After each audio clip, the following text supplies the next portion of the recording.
and I'm about to embark on the Around the World cruise with Oceania starting in January 2026. I'm very excited and have committed to a few people to try out making some of these videos so that you can follow me around. As you might notice, this is a very elementary video, and that's because I am learning all of this new technology. So as I go, feel free to comment and give me pointers on how to make videos better or anything that you're interested in. For today, we're going to start with the top 10 frequently asked questions whenever I tell somebody I'm going around the world on a boat in 6 months.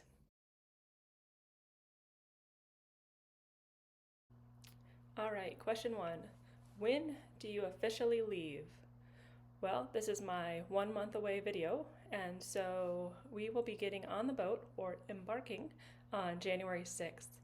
One cool thing with Oceania is for the Around the World cruisers, they actually get us the hotel the night before, so I'll be at the hotel and get to meet and mingle with some of the other passengers starting January 5th before we actually get on the ship. Globe. The place of embarkation is Miami, Florida, so I'll be leaving out of there again in a month.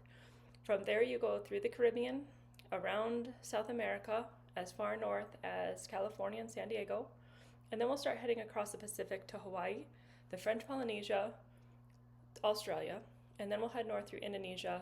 And at the moment we're supposed to go past Egypt through the Suez Canal, and then through the Mediterranean, and then around Europe. Because of the political climate over in some of those areas, there's a very good chance once we get to Singapore, we will pivot and go around South Africa and then up the western coast of Africa, eventually meeting back up to our original route, still going around Europe, up to Iceland, and then back down the eastern seaboard of North America to finally return to Miami on July 7th.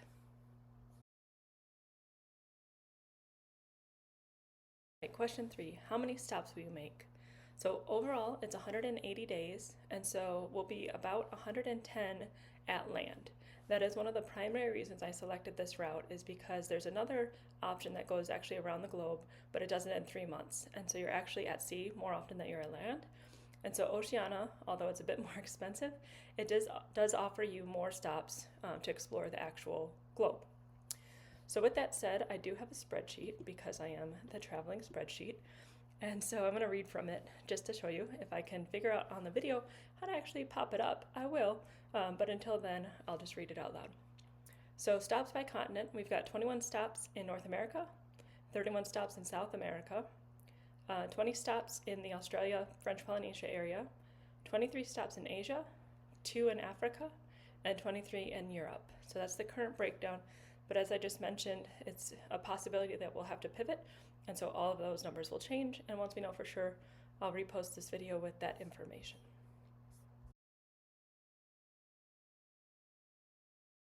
Question 4, what is the stop you are most excited about? Okay, this one is very hard for me to answer because there's a lot of stops that I'm excited about. Really, I'm excited just to go around the whole world. I'm not gonna lie, I'm very excited. Most of my travel has been pretty much in North America and the Caribbean, and so I'm really excited to actually go travel and explore the French Polynesia, Australia, Africa if we get there, and a lot of places in Europe that I haven't been before. With that said, there are a couple excursions that I'm really excited for. Some of them are at risk because of that reroute, but the key ones are going to an elephant orphanage, going on a hot air balloon over in the Dubai area, so over the desert. There's an artist exploration in South America.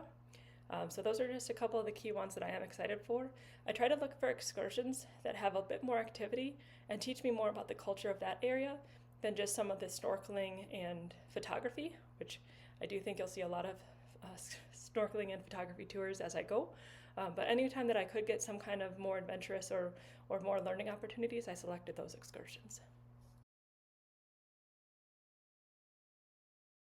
Okay, question 4, how big is the ship? Okay, I don't actually know how big the ship is, but it holds up to 1,200 passengers. And so not all of those will be around the world cruisers. The way that they actually do the around the world cruise is when they initially go on sale, about 2 years in advance of the actual embarkation date, they release only the around the world cruise as one cruise. As those sell out or don't sell out, they start chunking it up into different segments. So at the time, I think there's 6 different segments on this, which means that on each of those segments, new people could be getting on and off. So not everybody is going to be on in Miami and getting off in Miami. There's other opportunities to get on and off the ship as we go.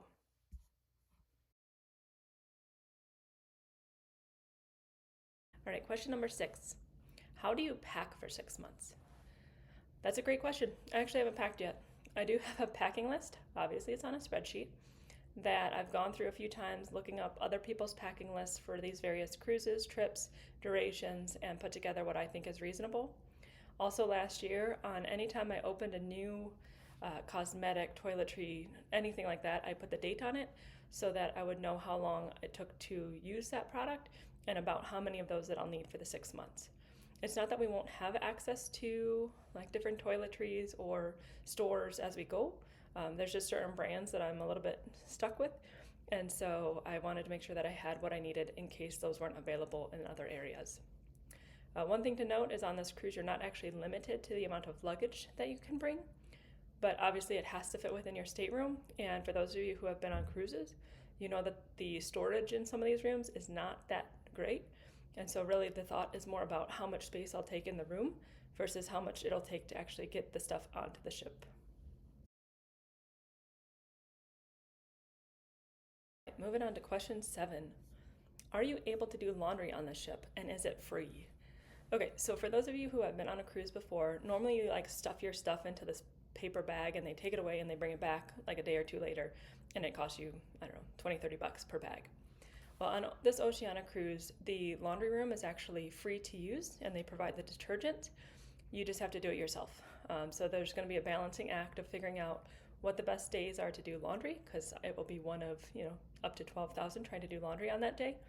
And then also, trying to limit what I can just rewear as much as possible. So that's it. There are opportunities to actually send it out, but I'm going to try to reduce that luxury, if we can call it that, so that really I just save money and use the free laundry. Plan to do when you're only on the ship for those days. Again, if you've been on a cruise, you know that there's tons of activities and entertainment to do throughout the day. They plan for this. They specifically ensure that there are ample things to do as you travel just on sea days. Other things that I plan to do is, as we kind of talked in the last one, is laundry, trying to save those for sea days. Second is potentially doing media uploads, editing photos, doing all of that stuff that I don't want to waste time on port days, to do it during sea days. And then finding trivia teams and playing whatever games that I can with the staff on the ship. Posting regular updates. Yes.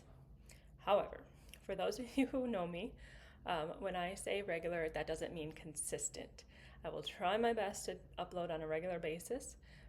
I just don't know when that will be, given that we are on the ship's Wi-Fi and it may not be consistent to upload large videos. But I do plan to post on my Instagram account, which you might be watching this video on now, which is at the Traveling Spreadsheet. So if you're not following on there, go ahead and click that and you will get all the updates through that.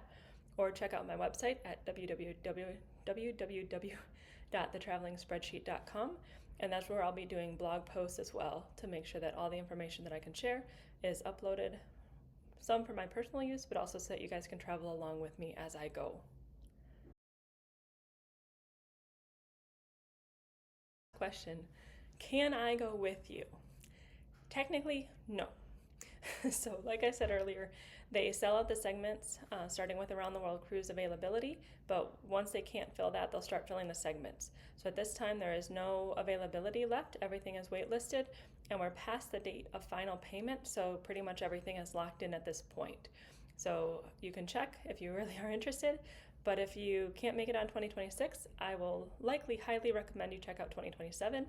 It is an extended cruise with a different route. It does spend more time in Asia than this route will, but go ahead and jump on oceania.com and check that out. That's it for the top 10 frequently asked questions. Feel free to post or comment any other questions that you have, and I will answer them as I can. In the meantime, if you want to hear more about my adventures, check out the trip tales on www.thetravelingspreadsheet.com, and you can read about any of my past explorations, some of them a little bit disastrous, but they're all there for your taking. And if you want, subscribe to the website and you'll get email updates anytime I post a new blog to that site. Otherwise, look forward to posting updates as we go.